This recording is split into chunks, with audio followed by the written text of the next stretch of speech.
Hurmatli qarindoshlar, Sharq Turkiston xabar agentligining xabarlar programmasini ko'rishinglarni qizg'in qarshi olamiz.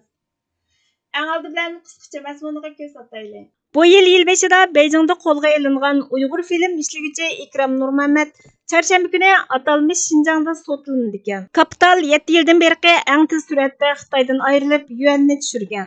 Amerika hukumati va shirkatlari Uyg'ur majburiy emgak kuchini dengiz mahsulotlari ta'minlash zanjiridan chiqarib o'tishning murakkab yo'liga duch kelgan. Tunda tafsiliy mazmunlarni diqqatingizga sunamiz. Bu yil beshida Beijingda qo'lga olingan Uyg'ur film ishlaguvchi Ikrom Nurmuhammad chorshanba kuni atalmish Xinjiangda sotlanadi ekan. Muhofizatchi xabar torining 24-oktyabr kunidagi xabariga qaraganda 32 yoshli Ikrom Nurmuhammad 29 may kuni Xitoy tajovuzchi hokimiyat xodimlari tomonidan Beijingdagi uyidan elib ketilgan va tug'ilib o'sgan yurti Urumchiga elib kelinib, noma'lum ayblashlar bilan sotlanishdan ilgari tutib turilgan. Uning ayoli va bir buvoq bolasi bor ekan. Uning oila yaqinlarining muhofizatchi xabarlarini ta'minlagan uchurlariga qaraganda, soqchilar uning ayoliga telefon qilib, uni Urumchiga elib manganligini va kiyim-kechaklarini akilib berishini aytgan. Soqchilarning nazorati ostida ayoli Ikrom Nurmuhammad bilan qisqalik ko'rishgan va to'yliq uzuki bilan tumarini uningga bergan. U ayoliga qo'lidan nima kelsa shuni qilishni jekilgan. U filmlarda Uyg'ur bosh qahramonlarini tasvirlagan va rejissyorlik qilgan.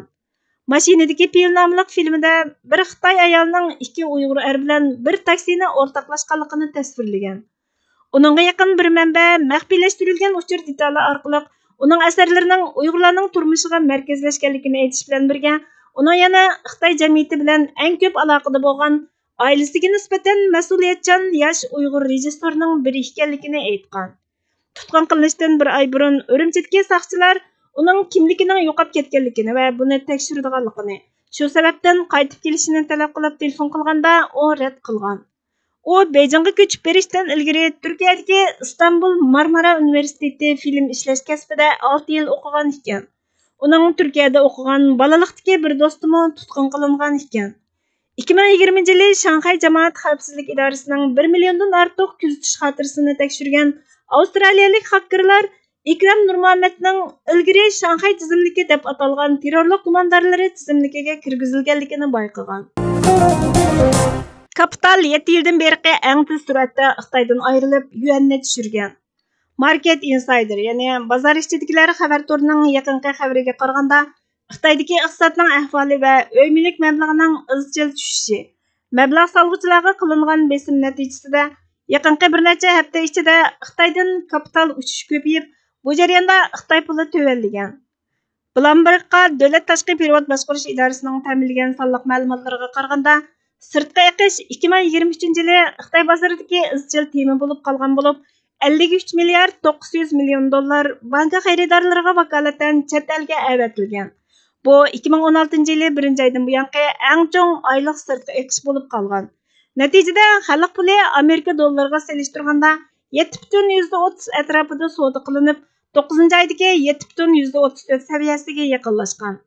Gerçi Beijing xaridor chaqirishni qo'llashga tirishgan bo'lsa-mu, tuvanlash besimi pulning chet el va quruqlikdagi qalbini ojizlashtirgan. Tarixiy zaymning setilishi 2007-yildan buyangi eng yuqori saviyaga yetgan. Amerikaning o'sim nisbatining yer sharining erkinchiligiga pasiv ta'sir ko'rsatishidan andish qilayotganda, Xitoyning texnikaga markazlashgan cho'lpon 50 ko'rsatkichi 3 yillik tarixdagi eng tuvan nuqtaga, o'lchamlik CSSI 300 ko'rsatkichi 2019-yilning 5-dan buyangi eng tuvan saviyaga tushib qolgan. Payshanba kuniga qadar Xitoy cho'ng quruqligidagi yer shari mablag'i 1 milliard 600 million dollar pay huquqini e'lon qilgan. Shuning bilan bir vaqtda 9-oyda Xitoyning hozirgi hisoboti va mablag' hisobotimi tuvanlagan. Chet el mablag'i Xitoyning davlat zaymini 1 milliard 850 million dollar azaytgan. Amerika hukumati va shirkatlari Uyg'ur majburiy emgak kuchini dengiz mahsulotlari ta'minlash zanjiridan chiqarib o'tishning murakkab yo'liga duch kelgan. Sog'lom yemek manbasi xabar torining 25-oktyabr kunidagi xabarida aytilishicha, Ian Urbina rahbarlik qilgan qonun atkazchisi Okeanos turi doklatidan keyin dengiz mahsulotlari ta'minlash zanjirida majburiy emgak bayqalganlikdan hukumatlar va shirkatlar dokladda takrorlangan kelgusidagi voqealarga chetishliq bo'lgan navbatdagi masalalarni hal qilish va ularning oldini olishni qaror qilishga boshlagan. Dengiz mahsulotlari ta'minlash zanjiri ustida ko'p yil tadqiqot olib berilgan dokladda Xitoydagi shirkatlarning Xitoydagi Uyg'ur va boshqa turk xalqini majburiy emgakka selayotganligi isbotlangan. Shirkatlarning aloqani uzganlik xabari tezla tarqalgan. Nestle'ning tarmoq shirkati Said Marina iqtisodiy taftish qildirib, dokladda tilga ilingan zavodlarning ta'minlashini to'xtatgan. Keepway, Nyu-Jerseyga joylashgan Londres Fishers'mo buningga ergashgan. Buningga qarta hukumatning inkosimi tez bo'lgan. Amerikaning ikki parlament a'zosi, vakil Raul Girijalva va Jared Hoffman tamojna va chegara chorlash organiga xat yozib, uni Uyg'ur majburiy emgakining oldini olish qonunining barliq huquqidan foydalanib, dokladni tekshirish va qonunga xiloflik qilish qilmishlarini bartaraf qilishga chaqirgan. Bu ikki parlament a'zosi yana Savdo ministri Gina Raimondo va Xalqaro Okeanus atmosfera idorasini harakatga kelishga chaqirgan. Amerika parlamenti Xitoy ijroiya komiteti 24 oktyabr isbot anglashni planlab, Amerikaning qanday qilib tadbir qo'llanib, Uyg'ur majburiy emgak kuchining dengiz mahsulotlari ta'minlash zanjiridan chiqarilishiga kafolatlik qilganligini o'tirg'a qo'ygan. Mustamlaka kuchlari fikrlarni kuzatib turdi. Biz bo'lsak fikrlarning qimmatini bilmaymiz. Biz bir narsaning qimmatini bilmasak, butun dunyoning u narsaning qimmatini bilmaganligini ko'rsatmaydi. Biz ko'pincha hollarda fikrning ijtimoiy ta'sirini bilmay qolamiz. Biroq mustamlaka kuchlari bizga o'xshash g'ofil qolmaydi, balki o'ziga munosabatli fikrlarni kuzatib turadi.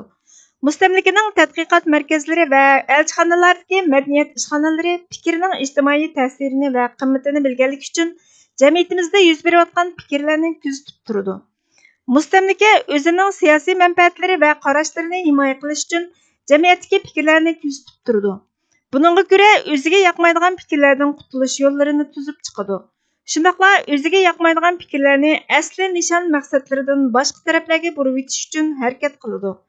Mustamlakaning o'zini siqib qo'yayotgan muayyan fikrdan qanday qutulayotganligi va u fikrni boshqa taraflarga qanday burib o'tib borganligi uning fikrlarni qanchalik ko'ngil bo'lish ichida kuzatib turadiganligini ko'rsatib turadi. Jamiyatshunos mutafakkur Malik Nabiyning fikrlaridan o'zindilar. Bugungi xabarlarimiz bu yerda oxirlashdi. Bizga vaqt ayirganingiz uchun ko'p rahmat. Kelar qatimki programmamizda ko'rishguncha Allohga omonat bo'lgaysizlar.